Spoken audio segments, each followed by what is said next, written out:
सदन के अंदर हमने कार्य स्थगन भी दिया कि तजिया का स्वागत हम करते हैं और रामनवमी के शोभा यात्रा पर पत्थर क्यों। हर थाने के अंदर शांति समिति की बैठक हुई और शांति समिति की बैठक में थाना प्रभारी, डीएसपी, एसपी मिल बैठ करके सारे तय करते हैं रूट, सारी व्यवस्था बनाते हैं, फिर पत्थर क्यों बरसा। ये सरकार तुष्टीकरण की राजनीति में जो पत्थर बरसाने वाले हैं उस पर कार्रवाई नहीं करके, ये बहुसंख्यक हिंदुओं पर कार्रवाई करके उसे डराना चाहती है। आज आपके सासाराम के अंदर, बिहार शरीफ के अंदर, मुजफ्फरपुर के अंदर, भागलपुर के अंदर, गया के अंदर क्यों ये बार बार घटनाएं होती है। हर साल ये घटना होती है। सरकार क्यों नहीं पहले से अर्धसैनिक बल को लगाया, क्यों इस तरह के मामला को आग लगने तक उसको खुला छूट दे देता है। तुष्टीकरण और वोट की राजनीति में मुसलमानों को, एक पक्ष के लोगों को ये अगर जो मेहमानबाजी करा के संरक्षित करेगा तो अब यह भारत 21वीं सदी का है। तुष्टीकरण की राजनीति नहीं बर्दाश्त करेगा।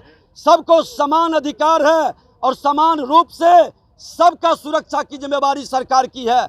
आज जिसके घर में घटना घटित होता है बिहार शरीफ में, जिसके लोग मारे जाते हैं, जिसकी दुकान लुटाती है, उन्हीं लोगों पर FIR हो रहा है, उन्हीं के लोगों को पकड़ करके जेल में बंद किया जा रहा है।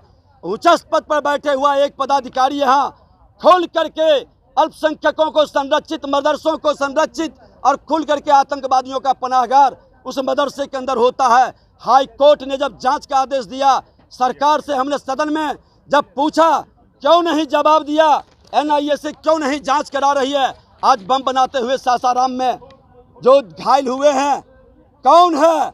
बांका में मदरसे के अंदर बम विस्फोट हुआ था, क्यों दबा दिया गया। भागलपुर नाथनगर में विस्फोट हुआ, खोल करके सरकार को पता है कि मदरसों को संरक्षित करने का ये सरकार की जिम्मेवारी है। बताए, माननीय न्यायालय ने कहा था कि मदरसों को जो गलत ढंग से मान्यता दिया है और इसके नाम पर जो घोटाला हुआ, आतंकवादियों का पनाहगार बना है। जिस मुख्यमंत्री का विशेष कृपा है, ये जांच का विषय है। सरकार की जिम्मेवारी है कि कौन भ्रष्ट पदाधिकारी इस तरह का मनोबल बढ़ाता है अपराधियों को, कौन आतंकवादियों को। सरकार में बैठने का क्या अधिकार है, शर्म लगनी चाहिए इससे लोगों को। वो जांच कराए, गृह मंत्री हैं।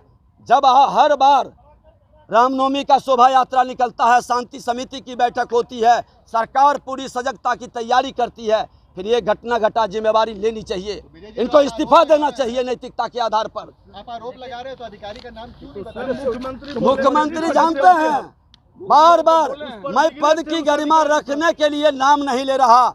ऐसे भ्रष्ट पदाधिकारी, जिस दिन भारतीय जनता पार्टी की सरकार बनेगी, पुरानी फाइल खोली जाएगी। और जो हिंदुओं का अपमान करता है, बिहार के अंदर आतंकवाद, अपराध, उग्रवाद को बढ़ावा देता है, बालू दारू के माफियाओं के संरक्षण में ये खेल होता है, बख्शा नहीं जाएगा। ये पदाधिकारी इनका उच्च पद पर बैठे हुए न्याय नहीं कर सकता। ये सरकार के दबाव में, वोट की तुष्टीकरण की राजनीति में ये न्याय नहीं कर सकता है। ये न्यायिक जांच होनी चाहिए इन जगहों पर। स्थगित किया गया, क्या इस मांग को आप लोग आगे भी रखेंगे? मैं तो कह रहा हूं कि ये सरकार को संवेदनशीलता के साथ, उत्तर प्रदेश में दंगा नहीं हुआ, किसी स्टेट में जहां भाजपाई का स्टेट है दंगा नहीं होता है। ये मुस्लिमों को डरा कर, धमका कर, भय दिखाकर उसका वोट की राजनीति कर रहे हैं। भारतीय जनता पार्टी इस धरती पर जितने भी लोग जन्म लिए हैं सबका सुरक्षा और विकास की गारंटी देती है, लेकिन ये सरकार तुष्टीकरण की राजनीति में एक खास समुदाय के लोगों को ऊपर कार्रवाई करके जेल भेजने और प्रताड़ना करने की धंधा बंद करे। जो लोग मस्जिद में झंडा लगा देते हैं उस पर अपील आप नहीं कर रहे हैं। किसी के धार्मिक स्थान की बहुमति होती है उस पर एक कोई भी दंगाई हो, आप कोई भी है जो जांच करे सरकार।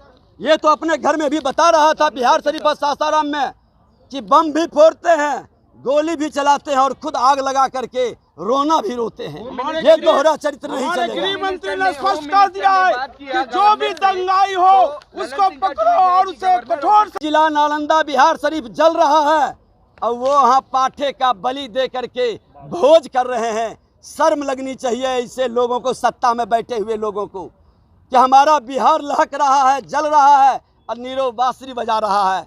ऐसे संवेदनहीन लोगों की जामात कुर्सी के लिए समर्पित कर चुके हैं अपने न्याय को, विकास के कार्य को। ये कुर्सी के लिए बिहार को जलाना चाहते हैं, जातीय और सांप्रदायिक उन्माद फैलाना चाहते हैं।